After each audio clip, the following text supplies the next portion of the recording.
Hey guys and gals, welcome back. This is Derek.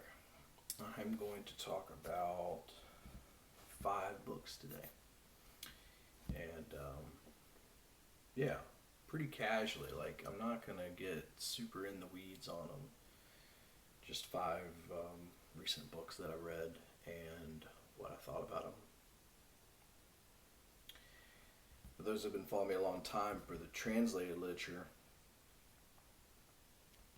we got 2 translated titles. Then we have 2 sort of certified American classics and a brand new independent release from one of my favorite independent presses.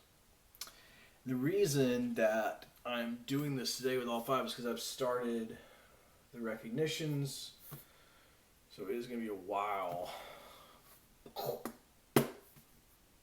before I pop in to do another video. I'm 100 pages out of 900 whatever, so it'll be a while before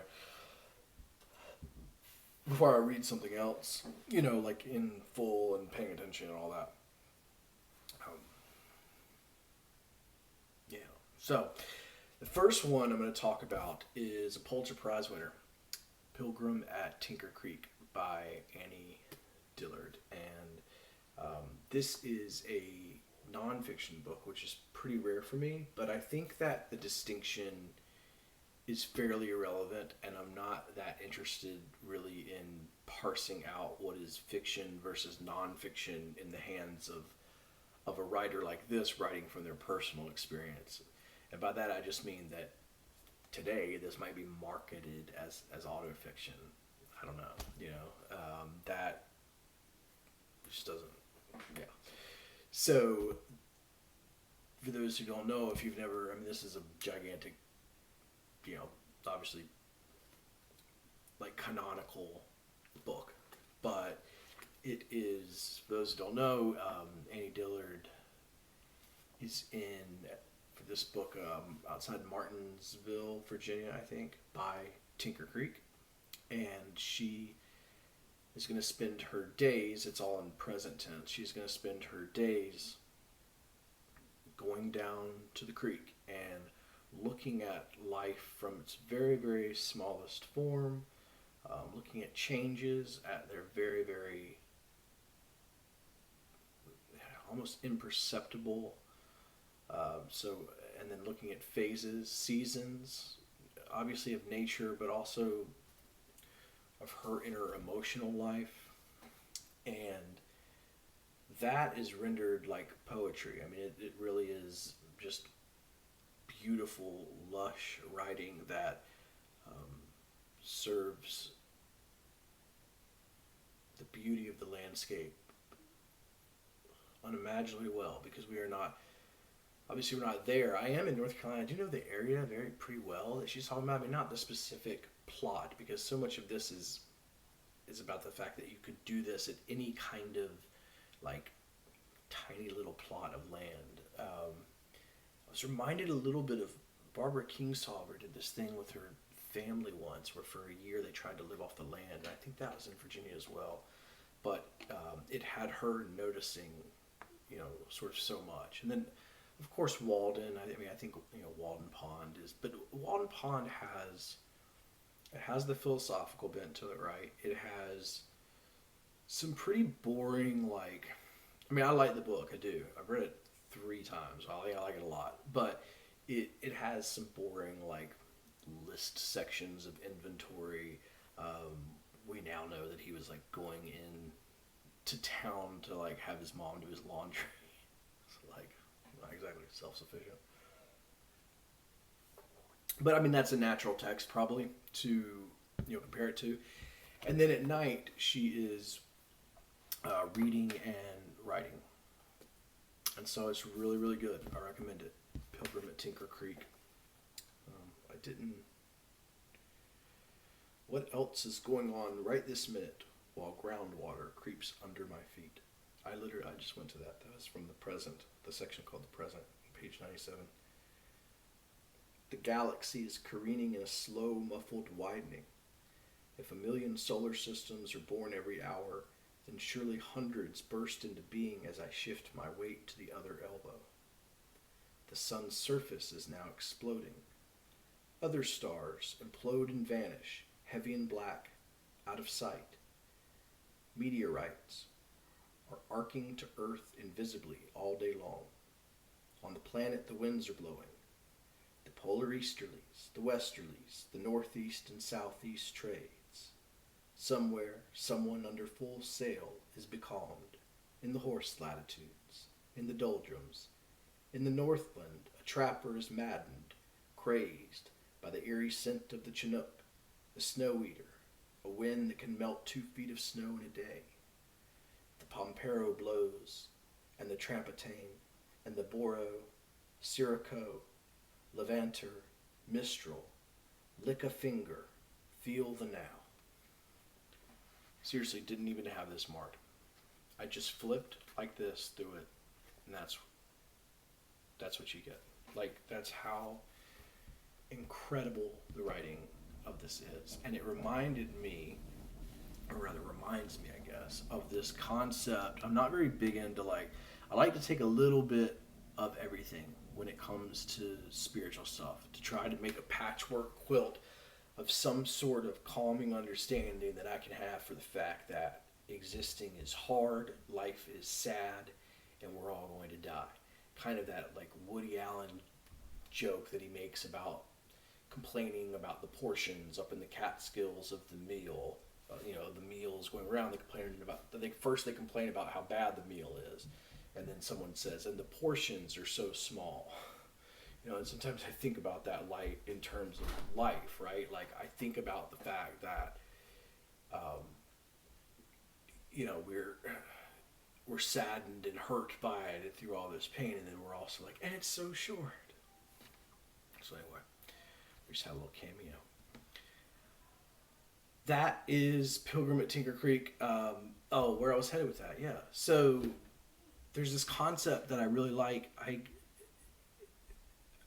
I don't know where the concept sort of originates, but I do know that I was several years ago listening to a meditation app, and it was brought up, and it was a Buddhist thing. So I'm gonna attach it to that faith, and that may be incorrect, but the idea was everything that's in the universe, zoom out and see everything we know about how large it is and how small we are in it, but then also in the same moment realize and see that your experience is all up here, right? It is all contained. All that largesse is contained here. And I was left with a lot of those kind of thoughts with Pilgrim at Tinker Creek. I thought that was sort of a thematic quality to it. Next up is a translated title. This is Fauna, and it is written by Christiane Vadnais, who is Quebec, and translated by Pablo Strauss. This is from Coach House Books. And there's a guy, Justin, on Twitter who does, once a month he picks out his favorite, the best new translated literature title. And he calls it the Damion Award. And it's impeccable. His taste is really good. And so I really like it. And so I picked it up because he had picked this, I think, for December. And then another sort of online lit buddy, Patrick, who's the executive director of the BTBA Awards, also was reading this and recommended it. So this is really good. They do some interesting things. I'm going to show you here with typeset in between sections. So there you go. It's kind of interesting. And this is just a really quick, breezy read. I mean, it's 29 pages, where it takes kind of fauna, sea life, the natural world, and gives it a really fantastical, mythological quality. I think there's probably some more to read into it in terms of a moral question of climate change, but it has, I wasn't to be frank, I wasn't as interested in that. But I mean, it was a really um, beautiful book, very lyrical, like a nice tale, and sort of centered around a sort of science fictiony future and the fauna, and so it really that is in a way the main character. I mean that relationship then of course between humans and the natural world. So I started, it's like kind of two that dovetail sort of nicely. The next is also a translated title. This is John Fosse, the other name, Septology 1-2. As you can tell from the blue cover, this is Fitzcarraldo Editions. It's translated by Damion Searls. The next section of the other name just came out. So the other name has been heralded, I think, worldwide, and definitely it's had a lot of attention here. I show you, this is a large book, and there's one break. Otherwise, it is unbroken, mostly inner monologue, some dialogue as well, and I think the break's coming up, or we might just pass it, but no periods. So a lot of people, the people that like it a lot, talk about how they get lost in sort of a trance of the writing. I did not feel this way at all. This book did not work for me. I appreciate that it is good writing, but this is such a difficult book, and I don't think the payoff, at least for me, worked enough for it to be worth the effort by the time I finished it.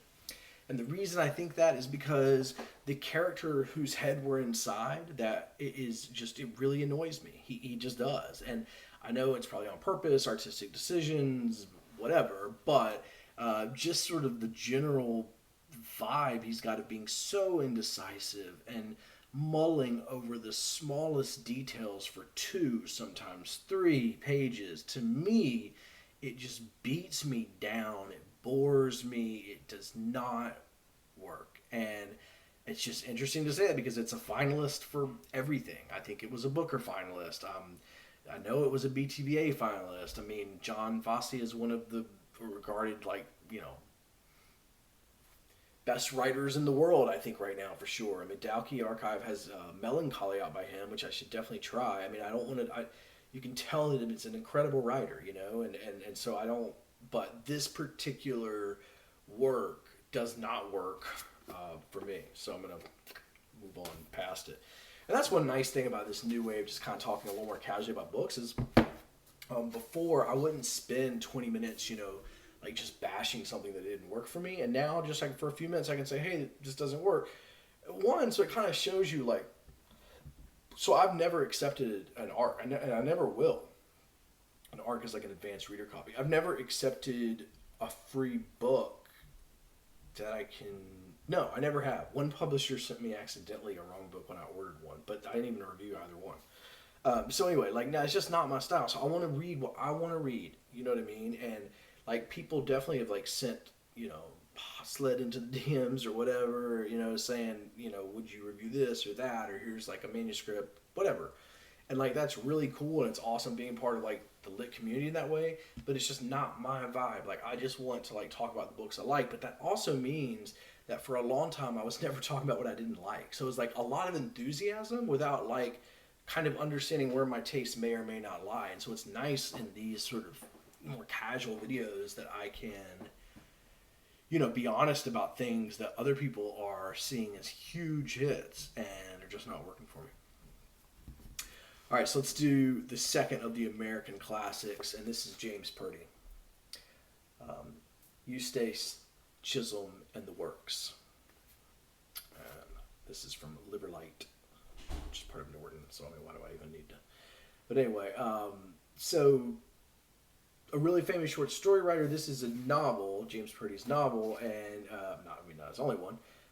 He had 19, but I really, really dug this, and it was the first Purdy I ever read. So James Purdy, I feel is having this,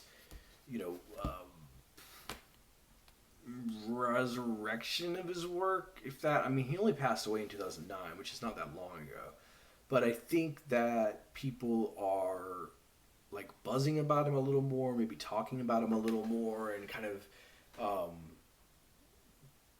putting his place sort of in the canon, of 20th century going into the early beginnings of 21st century literature, and where does this kind of belong. The setup for this is great. So Ace, who's the Eustace, but Ace is his nickname, and I can't pronounce that full name. So Ace is a homosexual, but is married poet who's working on one super long poem, and he's in Chicago, and he is also kind of just somebody that people are drawn to. They're magnetically brought into his world, and so it's not so much about him, it's kind of about the works, which is the crowd around him, which includes Amos, it includes a millionaire, a local millionaire, Daniel Hawes, it includes, who is a landlord who is very torn with his own homosexual feelings. And much of the book is about that, is about these men that are in different stages of acceptance and comfortability, again, with their own desires. And it's placed a little bit in a time, right? So I do wonder for this particular work how much of it will endure in 20, 30 years as we become even more and more, fingers crossed, hopefully, accepting and loving towards one another in whomever we love, right? And in whatever we desire. And certainly that cultural shift has happened significantly from the time that James Purdy wrote this until now. But it is not...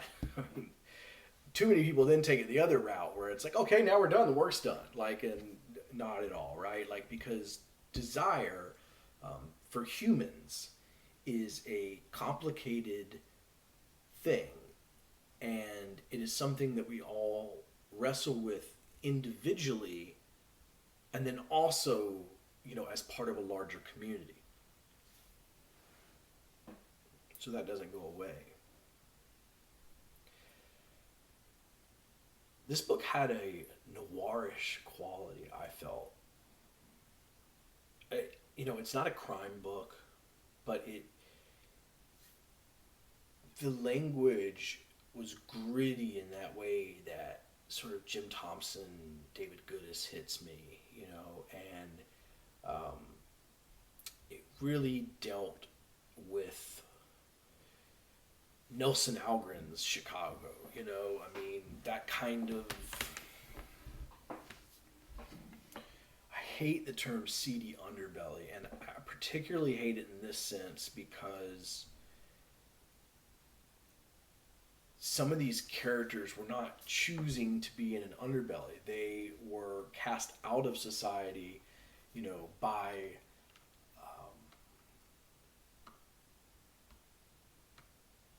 the cultural, norms of that time, right? And so, but it is looking at, people that society has cast out, has downtrodden, is ignoring or walking over, or where society's ire is kind of pointed. And a lot of times that's where the best work happens. A lot of times that's where the most human stories are. That's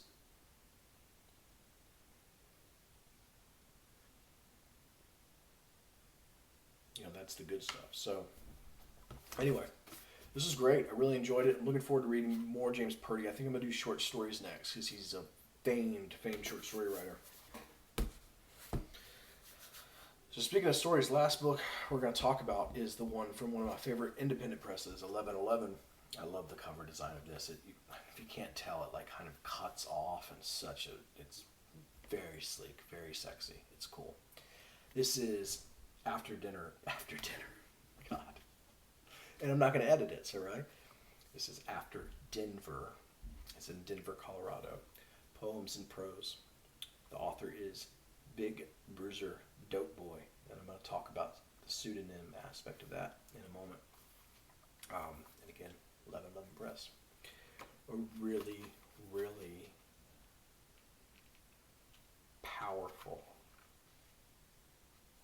I bet it's less than 100. Yeah. 83 pages, and it packs an absolute wallop. First part are the poems.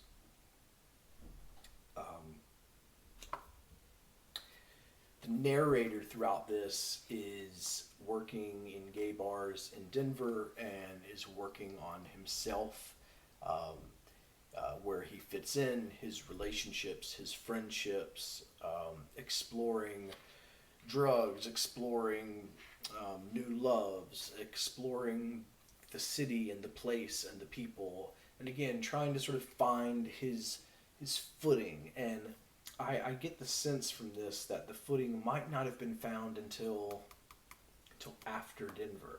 And I thought about that a lot as this sort of time period in everyone's life, when you have that kind of ultimate freedom to be anywhere and do anything and be anyone you want to be. This part where you're being shaped, it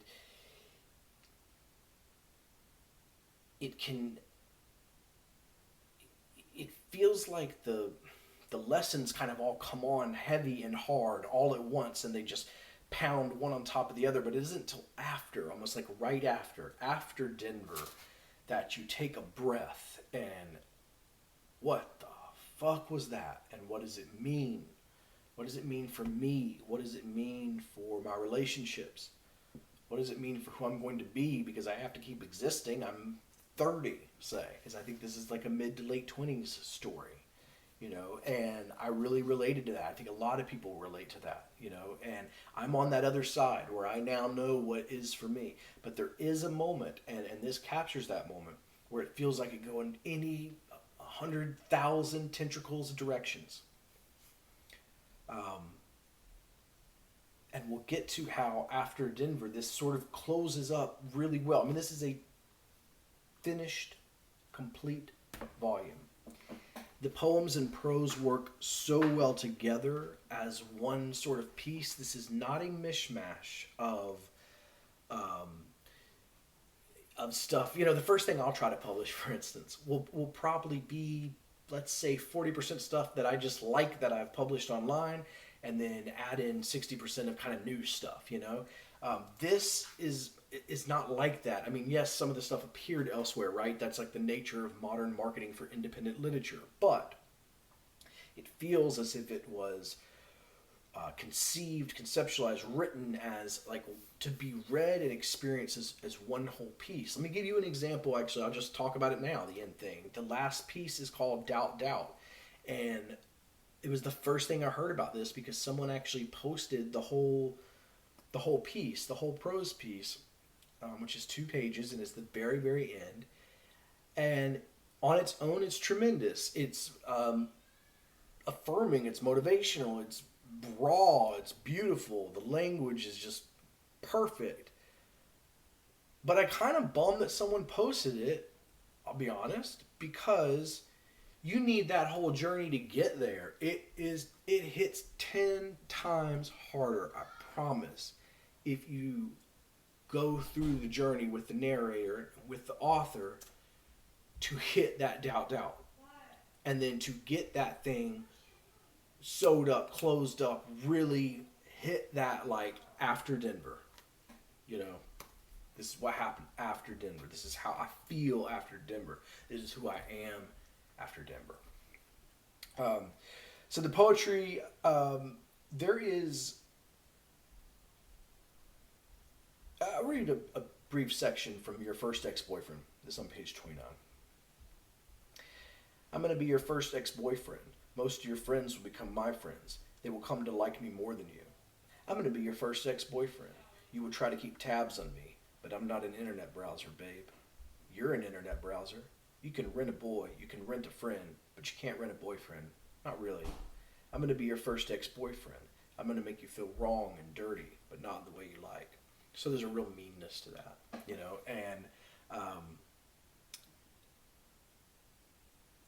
and through the journey, like you're figuring out, along with the narrator, who he's going to be. My favorite poem in this collection is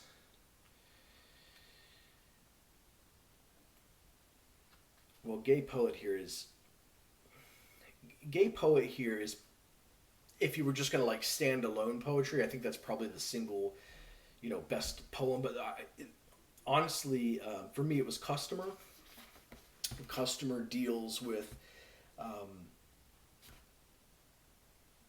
an older customer who is interested in our narrator. Our narrator is a gay writer and bartender there in Denver, and the interest that this older customer, who's like, the older customer is a male, I think 50, 60, late 60s, okay, so older, who's married, I mean, to a man, but he's like, he's a married guy, has a husband at home, and he's here at this, bar, like, showing way too much affection and attention towards our narrator. And it kind of progresses really well. It's got this creepy sort of stalkerish vibe to it. But I sensed something, like reading it, that the narrator was working through his feelings in real time. Whereas we kind of get this like zoomed out view. We're kind of from the beginning. We're like, listen, Bob's a problem, but the narrator has a sweetness to him. It really does. Like, and a desire to be read, a desire to be understood, a desire to be heard and to be loved. That there's a little bit of blinders on it first, I think, or maybe it's wishful thinking on his part that it's not going to go the direction that it eventually is going to go. And I liked that. There was some sweetness there because, to be frank, the poetry sections do not have a lot of sweetness. This is from the beginning of a hymn. Excuse me, but what are you talking about? Shut up. Can you please not do that anymore? Seriously, stop. Do it for yourself. Nobody wants to hear you. Not even you. I mean, this is like direct, like really, there's a poem called Grief Fantasy. So anyway, that is, the poetry section is, I believe it's called After Denver. Or no, it's just called Denver, sorry, the poetry section. And then the prose section is Before Dinner.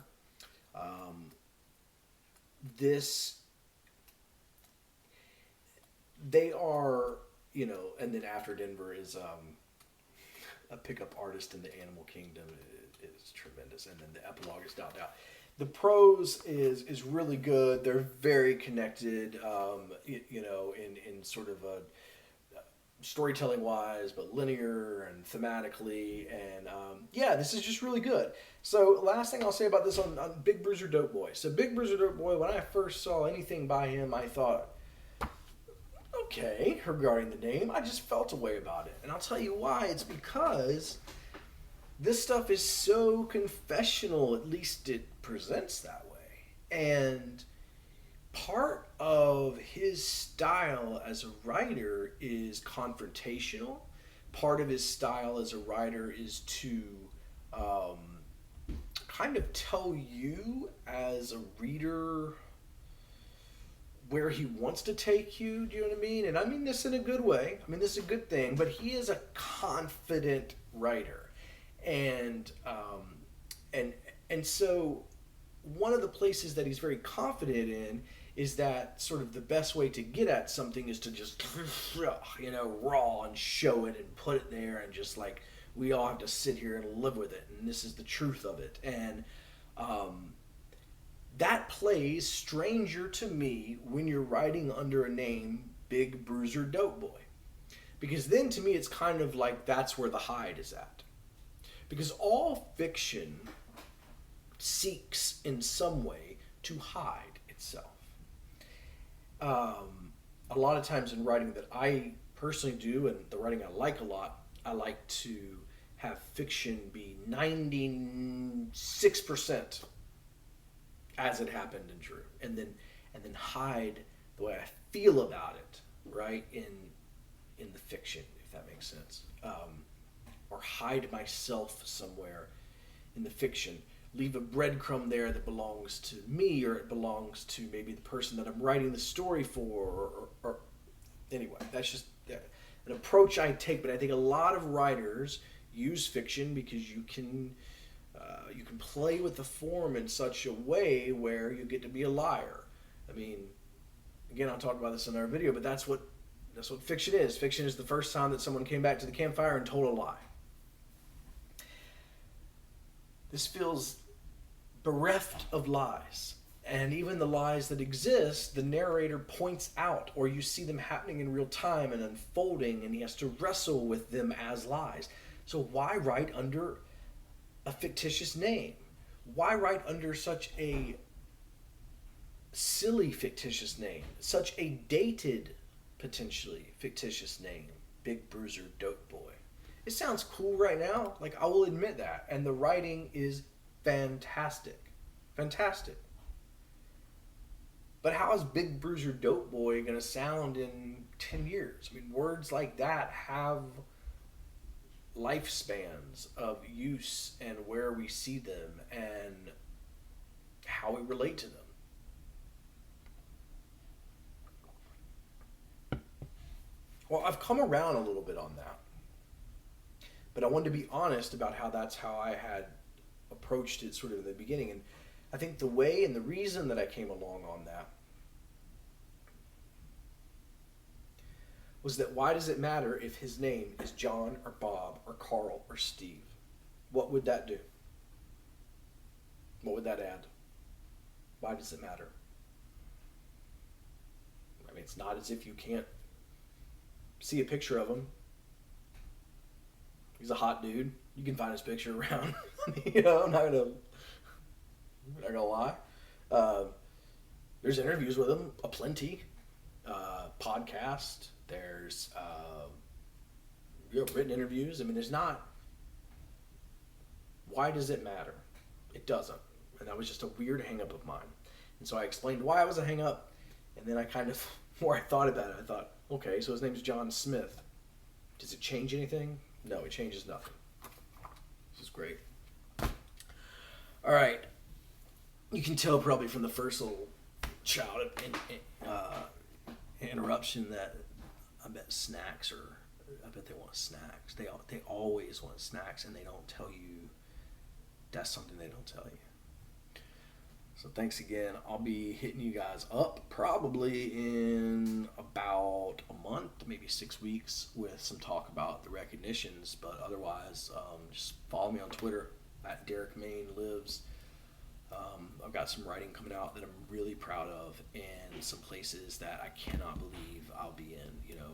X-Ray Mag, Ligia, which I can't pronounce, but I'm super excited to be in. Bullman's Fiction, back in Expat a little bit. I don't know. There's a couple more, and I'm super, for you guys that have come with me, guys and gals, on this journey and seen, I started off just talking about translated fiction, and I wanted to share that love, and I wanted to feel some sort of community. And this year I got unstuck and unscared of sharing my writing, and so that's been good, in what is otherwise a piece of shit year. Later, guys.